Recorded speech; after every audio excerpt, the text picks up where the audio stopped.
Arthur's Halloween, an Arthur adventure by Marc Brown. It was the night before Halloween. Arthur's family was busy making the house look spooky. It looked so spooky, in fact, that Arthur had trouble falling asleep. Things were even worse the next morning. "Help!" screamed Arthur when he opened his eyes. "It's just me," said his sister DW. "Boy, are you jumpy. Don't forget, you have to take me trick-or-treating tonight." "Do I really have to?" asked Arthur as he ate his cereal. "You really do," said his mother. "And I want to go to every house," said DW. Arthur groaned. "I'll be the only one who has to drag his baby sister along." Arthur didn't recognize anyone at school. There was a giant robot in his classroom taking attendance.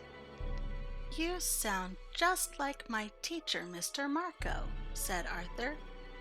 "I am your teacher," said the robot.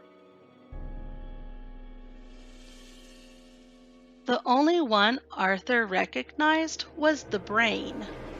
He was wrapped in aluminum foil. "I'm a baked potato," said the brain.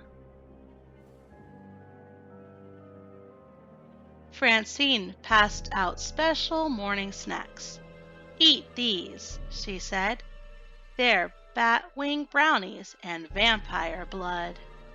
Everyone ate them but Arthur. Then they all put on blindfolds. Buster passed around bowls. He said they were filled with human eyeballs, hearts, and brains. Arthur turned pale. When it was his turn, he wouldn't even touch them. "What a scaredy cat," said Francine. "Chicken," said Muffy. "They're only peeled grapes, jello, and cold spaghetti."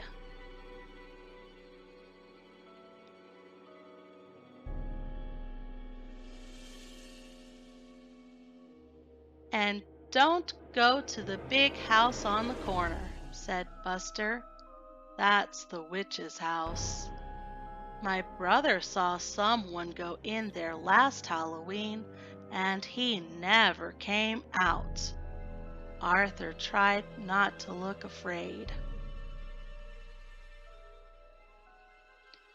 Arthur and his sister had trouble keeping up with the others. First, DW got her tail caught. Then her bag broke. "You're such a pain in the neck," said Arthur. "DW must be short for dim-wit." But DW didn't answer. Arthur turned around just in time to see her disappear into the witch's house. Arthur's hands turned ice cold, and his heart began to race. He walked up to the spooky old house. The front door was open just a crack. Slowly, Arthur went inside.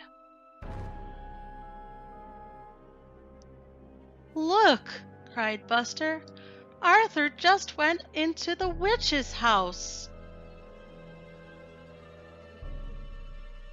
"She'll probably put Arthur and DW into her oven, just like Hansel and Gretel," said Sue Ellen. "Maybe she's using them for weird scientific experiments," said the brain. I bet she locked them in the cellar to starve, said Buster.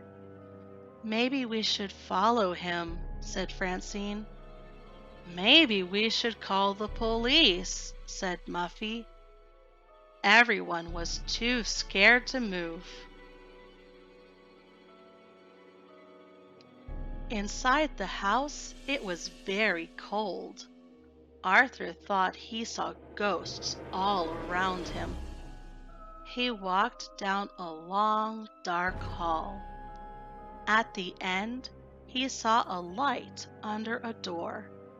He heard voices. One was his sister's. "Oh, there you are," said the witch. "We were waiting for you." "I came to get my sister. We have to go. I hear my mother calling us," said Arthur. "I don't hear anything," said DW. "My name is Mrs. Tibble. I hope you won't leave without some cider and donuts first."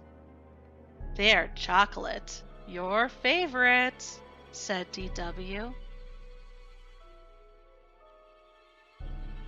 "I've waited all night for trick-or-treaters, but you're the only ones," said Mrs. Tibble.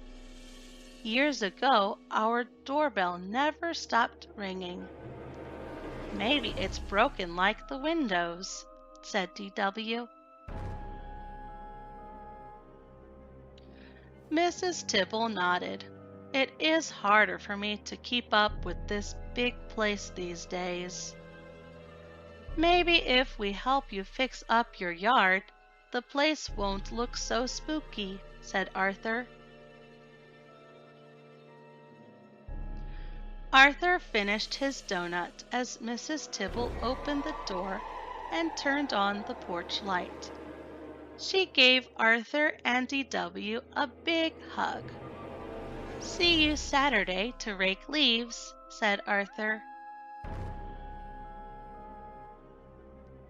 "You're still alive," said Francine. "I can't believe you went in there alone," said the brain. "You're so brave," said Sue Ellen. "What's in the bag?" asked Buster. "Probably eyeballs, hearts, and brains," said Francine. "It's easy to find out," said Arthur. "Just close your eyes and reach in, unless you're too scared." "We've been to every house now. Can we take the shortcut home through the cemetery?" asked DW. "The cemetery? On Halloween? Are you guys crazy?" asked Francine. "Follow me," said Arthur as he marched ahead. "The cemetery is a great place. People are just dying to get in." What's something scary or spooky that happened to you on Halloween? Thank you for listening and reading along. If you'd like to buy a copy of this book, there's a link in the description box. Please subscribe and tune in for more read-along stories. See you next time!